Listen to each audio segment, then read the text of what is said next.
I would like to begin today by inviting you to a special event that we're having at the Pyburn Street Church of Christ this coming Saturday night. We will be hosting an area-wide gospel singing. There will be brothers and sisters in Christ from throughout northeast Arkansas and southeast Missouri who will be coming to Pocahontas and will be joining us in song.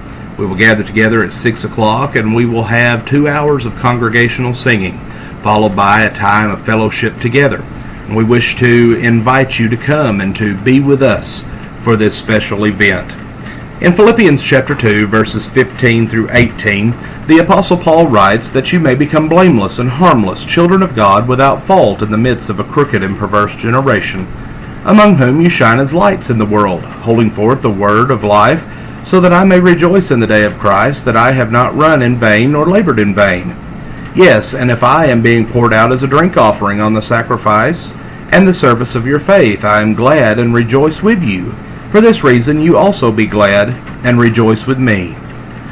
Those amazing and beautiful words from the Apostle Paul to the beloved brethren in the church at Philippi express the heart of this apostle for these brethren which he had converted, as recorded in Acts chapter 16. This small church was at the time the only church that supported Paul in his evangelistic work. They loved Paul, and Paul loved them, and he reminds them that they lived in a crooked and perverse culture. However, they were lights in the darkness as they shined forth the word of life in their preaching and in their living. A key word in the Philippian letter is the word rejoice, and Paul rejoiced that he was at that time in prison in Rome, being poured out as an offering, as a testimony on the fact that he had brought them to their faith and service in Christ. He says, I am glad to suffer as a testimony to your service. He says, in essence, I want you to be glad and to rejoice with me.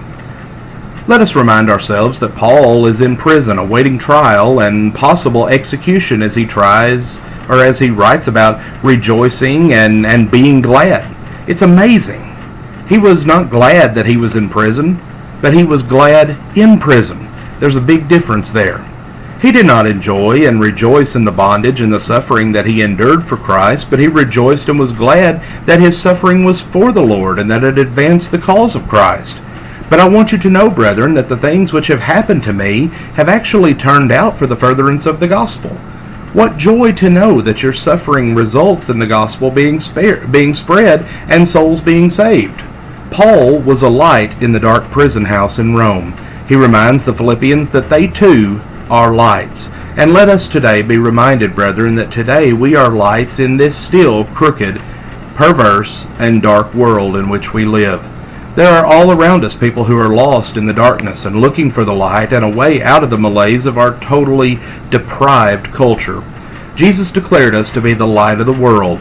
And are we shining brightly, or have we allowed our lights to go out? Philip Bliss was born in 1838 and died in the year 1876. He was a very prolific songwriter. Some of his hymns are ones that we still sing today, songs such as Wonderful Words of Life and Almost Persuaded. He wrote the music for the classic hymn, It Is Well With My Soul. In 1871, he was in Chicago and he heard a sermon by the noted preacher Dwight Moody. In the sermon, Moody referenced a shipwreck that had recently occurred in Cleveland Harbor. It was a dark and foggy night as the ship approached the perilous harbor, and the captain could see the light from the lighthouse high above the harbor, but the lower lights along the shore were not illuminated. These lower lights helped guide the ship to harbor and avoid running aground. Turning to the helmsman, the captain said, I see the light from the lighthouse, but where are the lower lights? They have all gone out, sir, was the helmsman's reply. Can we make it safely to the harbor? Asked the worried captain. Replied the even more worried helmsman, we must make it, or we will perish. Well, the ship did not make it, and many lives were lost that night because the lower lights were out.